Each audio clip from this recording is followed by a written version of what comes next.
Назым, қайдасың қызғалдағым?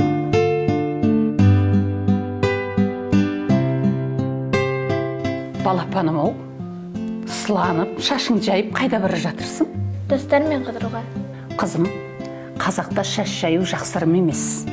Сен шашыңды өріп берейін бе? Шашбау қосып. Жүре ғой, ана сандықта шашбау бар, жүр.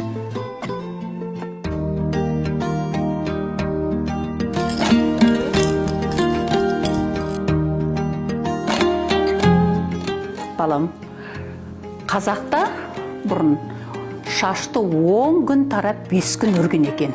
Қыздардың шашына шашбау шолпы қосып өрген. Шашбаудың жібі өте ұзын болған. Ол шаштың түбіне бастап қосылып өрілген, ал шолпы шаштың ұшына тағылған. Шашбау шаштың өсуіне және әдемілігіне сәндік беріп тұрған. Және тіл мен көзден сақтаған дейді. Шашбау өте салмақты болған екен. Өйткені шашты тартып өсуіне әсер еткен. Еңсені көтеріп жүру үшін де оның септігі тиген. Өйткені оның салмағы кеудені, еңсені көтеруге әсер еткен. Көрдің бе, қызым?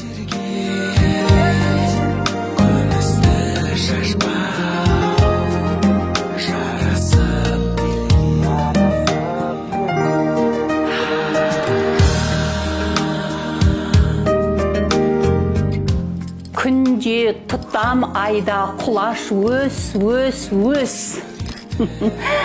Кезінде шешелеріміз өстіп, шашымызды өріп беретін. Ал шынында да сол кезде күнде тұтам, айда құлаш өсіп тұратын шашымыз.